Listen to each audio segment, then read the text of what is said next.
Hi, and thanks for logging on to the Daily Dvar. Here's a brand new halacha for you, and it's for Wednesday, the first day of January 2014. I'll have an interesting halacha for you today, and it's the following. It's related to the date. Some of you may know that this is a law that Rabbi Blumenkrantz used to write in his Pesach book. Rabbi Blumenkrantz of blessed memory. That's the big Pesach book with all of the laws in it and the kosher medicines and etc. And he had many, many other laws related to the month of Nisan and Pesach and all that. Why am I telling you that today? Because he used to like to quote in that book the following pasuk. It says in our Torah, HaChodesh Hazeh Lachem Rosh Chadashim. This month, the month of Nisan, is the first of all months. Rishon Hu Lachem L'Chadsei Hashana. It's the first month of all of the months of the year. If you're smart, you're guessing where I'm going already on January 1st. It says in our Torah there, and that's one of the beginnings of all the announcements given to the Jewish people as they become a people and as they are preparing to exit Egypt. At this time of year, by the way, is when we read it.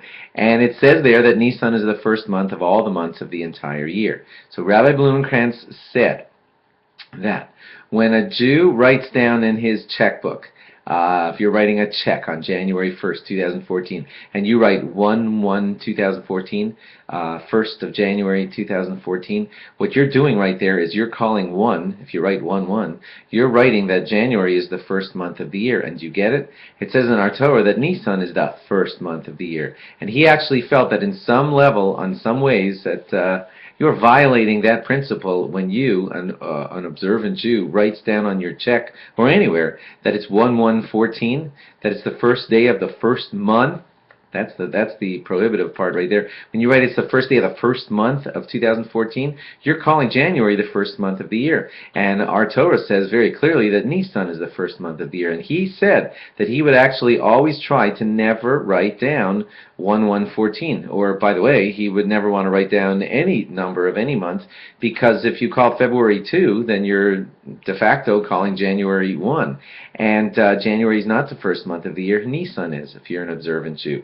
And therefore he said, wherever possible, try to write down on your check January 1st, 2014. That's a name given to the month by the people around us in our Western world, and you can call it January, but you can't call it the 1st. And he would try, even in forms, where they ask you to write 1/1/2014, he would try to, jot in there January wherever possible. I don't know if everyone agrees with him.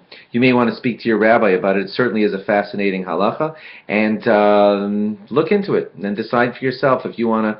What I try is wherever possible, I like to fill in the name of the month instead of this because of what Rabbi Blumenkrantz said, but you may want to check with your rabbi, and not all rabbis necessarily agree with this law, but it is certainly fascinating and something to think about. Thanks for logging on, and log on again tomorrow for more. Bye-bye.